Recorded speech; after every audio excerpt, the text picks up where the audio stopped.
الحمد لله رب العالمين والصلاة والسلام على خير خلقه سيدنا ومولانا محمد وآله وأصحابه أجمعين اما بعد. ایک حدیث شریف میں رسول اللہ صلی اللہ علیہ وسلم فرماتے ہیں من آمن رجلا علی نفسه، جس نے کسی آدمی کو اس کی جان کی امان دے دی، کسی وجہ سے اس کو قتل کیا جا سکتا تھا، آپ اس کو قتل کر سکتے ہیں، میدان جنگ میں ہیں، جہاد میں ہیں، آپ کے مقابل ہے، ظاہر ہے اس پہ پھول نہیں برسائے جائیں گے، نہ وہ آپ پہ پھول برسائے گا نہ آپ اس پہ برسائیں گے، وہ تو اس کا داؤ چل جائے گا، وہ آپ کو قتل کرے گا، چھوڑ نہیں سکتے، تو اسے قتل کیا جاتا ہے. اور ساری دنیا کا اصول یہی ہے. لیکن اسلام نے مارشل رولز جو ہیں اس میں بھی بہت بلند قوانین بنائے. اسلام کے جو مارشل لا ہے، ایک تو مارشل لا ہمارے ہاں تصور آتا ہے نا، مارشل لا کا نام سنتے ایک خوف اور ہیبت کا تصور آتا ہے. یہ نہیں، یہ تو انگریزوں کا اور ان کی چل رہی ہے، یہ غداری ہے. یہ مارشل لا آئین سے غداری ہوتی ہے، اس کی بات نہیں کر رہا. اسلام کے مارشل رولز جو ہیں، مارشل لا، اس کی بات کر رہا ہوں. اس میں نبی علیہ السلام یہ فرماتے ہیں ایک مارشل رولز یہ ہے کہ لڑائی ہو رہی ہے، تمہارا اس پہ بس چل گیا قتل کرنے کا، اس نے تم سے پناہ مانگی کہ مجھے جان کی امان دے دو، آپ دیں نہ دیں اختیار ہے آپ کے، نہیں دیتا ماروں گا. لیکن اگر دے دی آپ نے کہ ہاں ٹھیک ہے تجھے میں نے امان دی جان کی، تو اب یہ قانون جو ہے، یہ مارشل قانون جو ہے، یہ باقی جو جتنے میدان جنگ میں اسلامی فوج کے سپاہی ہیں سب اس کے پابند ہو گئے. یہ نہیں ہو سکتا کہ یہ پیچھے ہٹ جائے اور دوسرا بڑھ کر اسے قتل کر دے کہ میں نے تو امان دی تھی، تم نے تو نہیں دی نا، تم مار دو. یہ نہیں ہو سکتا. حتیٰ کہ اس کا جو کمانڈر ہے وہ بھی نہیں مار سکتا، وہ بھی پابند ہو گیا اس سپاہی کی وجہ سے. یہ مارشل لا ہے اسلام کا، مارشل رولز بتائے اسلام کہ وہ نہیں مار سکتا اسے، بس قید کریں گے، گرفتار کریں گے.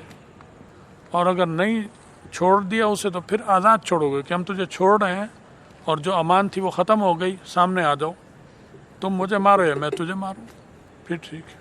لیکن اسے ایک دفعہ چھوڑنا پڑے گا ایسی جگہ پر جہاں اس کی جان کی حفاظت ہو جائے، کیونکہ آپ نے امان دے دی تو اسے پہنچانا پڑے گا اس کے بارڈر کے قریب، اس کے کیمپ کے قریب، جہاں وہ آزاد ہو. اور اسے کہا اب تجھے ہم نے چھوڑ دیا، امان دی تھی اس لیے ہم تجھے نہیں مار سکتے، لیکن اس کے بعد معاہدہ ہمارا تیرا ختم، اب اگلا مرحلہ آئندہ دیکھا جائے گا، تو ہمیں مار دے گا تو تیرا داؤ چل گیا اور بات ہے، نہیں تو ہم تجھے ماریں گے اگر سامنے آئے لڑائی کے لیے. تو یہ اتنا بلند اخلاقی اصول ہے اسلام کا. یہ فرمائے یہاں رسول اللہ صلی اللہ علیہ وسلم فرما رہے ہیں کہ جس نے امان دے دی کسی کو اور امان دینے کے بعد قتلہ فقتلہ، اسے قتل کر دیا، اس نے امان دی، اس نے ہتھیار جمع کرا دیا، آپ کے سامنے ہتھیار پھینک دیا، ہاتھ اوپر کر لیے کہ ٹھیک ہے میری جان کی امان ہو، آپ نے ادھر لا کر اپنے کیمپ میں اسے قتل کر دیا،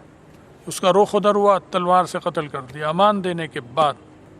یہ اصول اسلام کا آ رہا ہے کہ رسول اللہ صلی اللہ علیہ وسلم فرما رہے ہیں اعطی لواء الغدر یوم القیامہ، قیامت کے دن غداری بدعہدی کا اس کو جھنڈا دیا جائے گا اس مسلمان کو جس نے اس کافر کو مارا، ہندو کو مارا، سکھ کو مارا، عیسائی کو مارا، یہودی کو مارا، مجوسی کو مارا، آتش پرست کو مارا، اس کو سزا دی جائے گی. وہ بھی جہنم میں جائے گا کیونکہ وہ تو کفر پہ مرا ہے.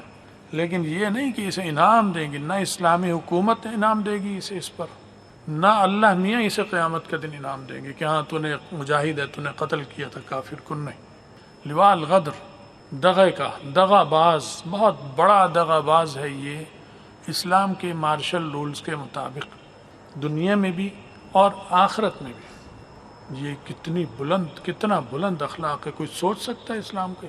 یہ جو حکومتیں ہیں امریکہ اور چین اور روس اور یہ، ان کو تو خواب میں بھی یہ اخلاق نہیں آ سکتے، لیکن بے شرم ہے. پھر بھی اسلام کو کہتے ہیں یہ سخت ہیں، انتہا پسند ہیں، یہ دہشت گرد ہیں۔ دہشت گردی کا کہاں نام و نشان دور دور تک نہیں ہے۔ رسول اللہ صلی اللہ علیہ وسلم فرما رہے ہیں کہ نہیں، فوجی ضابطہ یہی ہوگا، جہادی رولز یہی ہیں، جہاد کا قانون یہی ہے اسلامی، کہ اگر ایک دفعہ امان دے دی تو اب تم اسے قتل نہیں کر سکتے۔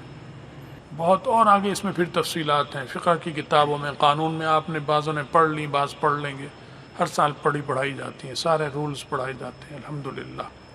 لیکن اتنا بلند اخلاق اسلام کا، میدان جنگ میں دشمن کے ساتھ ہے وہ یہ نہیں اصول بناتے، ان کے یہاں چیز نہیں ہے۔ بس یہ بات مختصر کروں گا کیونکہ آپ لوگوں کے امتحان ہو رہے ہیں، صبح بھی پرچہ ہے، 6 ماہی امتحان چل رہے ہیں، تو بس مختصر بات ہے، اتنی بات یاد رکھو اسلام کے اصول کو، اسے پلے باندھو۔ اللہ ہمیں عمل کی سمجھ کی توفیق عطا فرمائے، ہمارا خاتمہ ایمان پر فرمائے، اور آخرت میں رسول اللہ صلی اللہ علیہ وسلم کی شفاعت اور ان کے ساتھ نصیب فرمائے۔ وآخر دعوانا الحمدللہ رب العالمین۔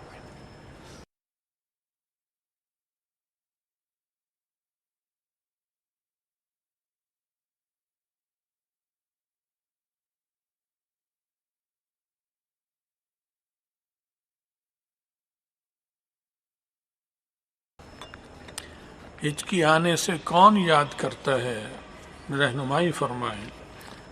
یہ تو پتہ نہیں کون یاد کرتا ہے، لیکن تمہارا ذہن ضرور کسی نہ کسی کی طرف چلے جاتا ہوگا کہ وہ مجھے یاد کر رہا ہے یا وہ مجھے یاد کر رہی ہے، یہ جاتا ہوگا، کیونکہ شادی شدہ بھی یہاں ہیں، ان کی بیویاں بھی بلاتی رہتی ہیں کہ آ جاؤ چھٹی ہو رہی ہے، تو آج کل پرسوں سے چھٹیاں بھی ہو رہی ہیں، اس لیے اس کا بیچارے کا سوال آ گیا کہ کون یاد کرتا ہے۔ پتہ نہیں کون یاد کرتا ہے، لیکن یہ کہ تم خود بخود کسی کو یاد کرو گے، یہ کچھ نہیں، ایسی بات نہیں ہے، کچھ لوگوں کی بنائی ہوئی چیز ہے، اسلامی میں کوئی نہیں اس کے بارے میں۔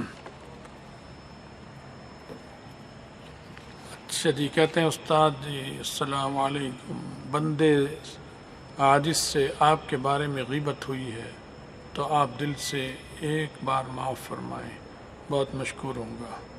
بھائی میں نے تمہیں معاف کیا، تم بھی مجھے معاف کرو، پتہ نہیں مجھ سے تمہیں کس کس کو کیا تکلیف پہنچتی ہوگی، اس کے باوجود تم اتنا میرا خیال رکھتے ہو، اللہ تمہیں سب کو جزائے خیر دے۔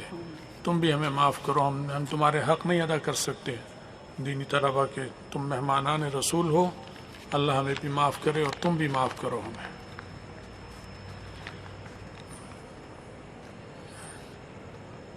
مسئلہ یہ ہے کہ کبھی کبھی آپ ہمیں اچھا لگتا ہے اور کبھی کبھی نہیں لگتا۔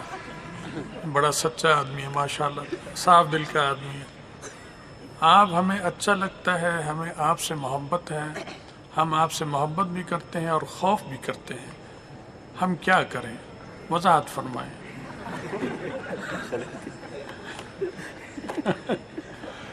کیا وضاحت کروں؟ لگتا ہے تم پٹھان ہو، تمہاری اردو بتا رہی تم پٹھان ہو، اور کہتے ہیں پٹھان کی دوستی بھی خطرناک اور پٹھان کی دشمنی بھی خطرناک۔ اب اللہ میرے حال پہ رحم کرے، تم تو کیا کرو نہ کرو خیر ہے تمہاری، اللہ میری خیر کرے، سمجھ گئے؟ تو بھائی سب دعا کرو کہ اللہ میری خیر کرے، کیونکہ خان صاحب کو مجھ سے محبت ہو گئی ہے، اللہ خیر کا معاملہ کرے، عافیت کا معاملہ کرے۔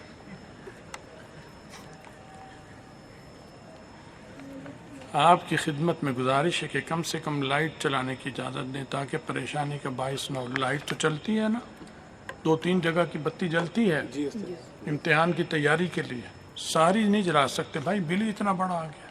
میں نے جمعے کو ساری تفصیل آپ کو بتائی، پورا جمعہ مسجد میں، حالانکہ بتی وابڈا کی آ رہی تھی اس وقت، ایک پنکھا بھی حال میں نہیں چلا، میں نے بھی، لوگوں نے بھی، سب نے، اور آپ نے بھی جمعہ اسی طرح پڑھا ہے۔ تو ہم نے اپنی لوڈ شیڈنگ شروع کی ہوئی ہے، سب نے، ساری طرف لوڈ شیڈنگ ہے۔ میں کل پرسوں رات میرے پاس بجلی تھی، میں سو سکتا تھا، لیکن میں الحمدللہ باہر صحن میں سویا ہوں، اکاشا بھی، کہ طلبہ اس طرح سو رہے ہیں تو ہم باہر سوئیں گے، باہر لیٹ گئے، نیند آئے نہ آئے، گرمی ہے، لیکن اللہ نے ہوا چلائی، اس سے پہلے بھی باہر ہی سوئے۔ تو کوشش تو یہ کرتے ہیں کہ ہم بھی تمہارے رنگ میں رنگیں، جب تم اس میں ہو تو ہم بھی ہوں، لیکن پھر بھی ہم سے کوتاہی ہوتی ہے، تم بھی معاف کرو، اللہ بھی معاف کرے۔ تو بھائی بل ہم نہیں دے سکتے، بات یہ ہے، تم سے زیادہ عزیز کوئی چیز نہیں، لیکن تم یہ ثابت کرو، تم دنیا کو یہ دکھاؤ کہ تم مدرسے مٹا بھی دو گے تو ہم دین پڑھنا پڑھانا نہیں چھوڑیں گے انشاءاللہ۔ ہم درختوں میں، جنگل میں، ادھر ادھر بیٹھ کر دین کو اور کتاب اللہ سنت رسول اللہ کو نہیں چھوڑیں گے۔ یہ تمہارا اعزاز ہے اللہ کا۔ کسی کالج یونیورسٹی میں ایسا ماحول ہو جائے بجلی کا، وہاں تو حکومت دے رہی اور ڈالر آ رہے ہیں باہر سے، ایڈ آ رہی، وہاں کوئی فرق نہیں پڑ رہا، تو وہاں ہڑتالیں شروع ہو جائیں گی، طلبہ جلائیں گے، استادوں کی بھی پٹائی کریں گے، کیونکہ انہیں تمیز ہی نہیں، نہ استاد کی تمیز نہ استاد کو ان کی تمیز۔ لڑکے بھی ماریں گے، لڑکیاں بھی ماریں گی، اور وہ لڑکے لڑکیوں کو ماریں گے اور آگ لگائیں گے، سڑکیں بند کر دیں گے، عمارت توڑ دیں گے، مدرسہ توڑ دیں گے۔ تمہارا اخلاق الحمدللہ اتنا ہے کہ دیکھ رہے ہیں لوگ، اور مدرسوں میں بھی یہی حال ہے، بہت سے مدرسوں میں یہ حال ہے، لیکن الحمدللہ مدرسہ بند نہیں ہو رہا، اور بند انشاءاللہ ہوگا بھی نہیں انشاءاللہ۔ تم انہیں پیغام دے دو، تمہیں پیغام دے رہے ہیں تم انہیں دے دو کہ تم کچھ بھی کرو، ہم چراغ میں پڑھیں گے۔ حضرت والد صاحب رحمۃ اللہ علیہ نے لالٹین میں پڑھا، ہم ان کی نسل ہیں، ہم نے لالٹین میں نہیں پڑھا، آپ ان سے آگوں کی نسل ہیں، آپ نے بھی نہیں پڑھا، لیکن ہمارے بزرگوں نے پڑھا ہے۔ تو ایسی نوبت خدا نہ خواستہ اگر آ جاتی ہے تو ہم اس کے لیے کیا ہیں؟ تیار ہیں انشاءاللہ۔ دین کی خدمت نہیں چھوڑیں گے، سیکھنا بھی نہیں چھوڑیں گے، اور اساتذہ سکھانا بھی نہیں چھوڑیں گے انشاءاللہ۔ سمجھ گئے؟ الحمدللہ۔ اللہ سے خیر مانگو، دعا مانگو۔ ہم یہ بل دے نہیں سکتے ہیں، اگر یہ دیں گے تو اور خرچے، لنگر بند ہو جائے گا، تنخواہیں، وظیفے نہیں دے سکیں گے۔ یہ صورتحال ہے، آپ کو اس کا اندازہ نہیں، ہمیں اندازہ ہے، کیونکہ ہماری جیب میں آتے ہیں اور ہماری جیب سے خرچ ہوتے ہیں، تو ہمیں پتہ ہے کتنا آ رہا ہے، کتنا خرچ ہو رہا ہے، آپ کو نہیں پتہ چل سکتا۔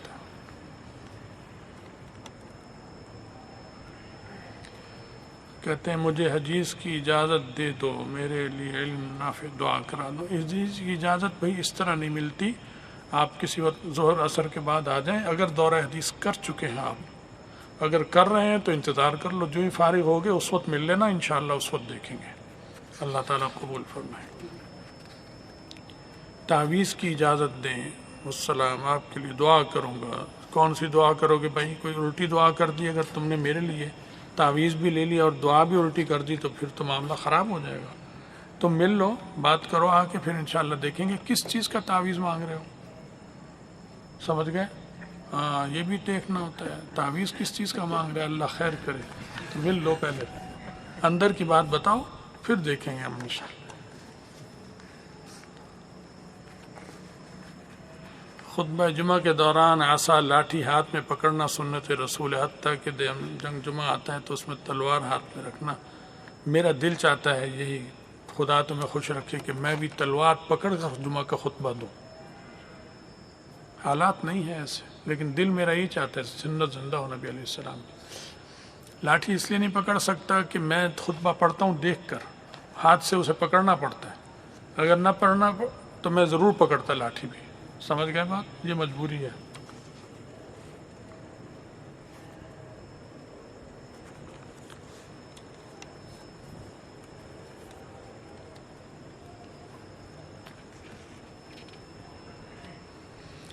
قتل حسین میں یزید کا کیا کردار تھا رضی اللہ عنہ؟ یزید پر لعنت کی جاتی ہے، ایسے اشعار کا پڑھنا یا یزید پر لعنت تان کرنا کیسا ہے؟ نیز یہ بھی اعتراض کیا جاتا ہے کہ یزید کے دور حکومت میں مدینہ منورہ پر حملہ کیا گیا، جس میں 10,000 مسلمان نہیں، صحابہ مسلمان بھی، صحابہ کی عورتیں بھی شہید ہوئے۔ مسجد نبوی کے صحن میں گھوڑے باندھے گئے، جس کی وجہ سے مسجد نبوی میں 3 دن تک اذان نہیں ہوئی۔ یہ باتیں ٹھیک ہیں، اس کی کیا حقیقت ہے؟ ان کی حقیقت ہے، یہ صحیح ہے بات۔ البتہ یہ ہے کہ لعنت کی ضرورت نہیں۔ دیکھو شیطان پر اللہ نے لعنت کی ہے، کبھی آپ نے تسبیح پڑھی سودانے کے شیطان پہ لعنت، شیطان پہ لعنت، شیطان پہ پڑھی ہے؟ تو پھر اس پہ کیا ضرورت؟ یہ شیطان تو نہیں ہے نا، اس سے تو کم درجے کا ہے، تو مسلمان فاسق فاجر تھا۔ علماء نے یہ نہیں کہا کہ یہ کافر مرا ہے، فاسق فاجر تھا، آگے اللہ نمٹیں گے اس سے، تو لعنت کا کیا فائدہ؟ بس یہ کہ کام اس نے ملعونوں والے کیے ہیں، کام اس کے برے ہیں، آگے ضرورت نہیں ہے، اللہ پہ چھوڑو معاملہ۔ ہاں، تعریف اس کی ضرورت نہیں بالکل کرنے کی، کیونکہ وہ فاسق فاجر ظالم تھا، اس پر اہل سنت والجماعت کا اتفاق ہے۔ سمجھ گئے بات؟ اللہ تعالیٰ سے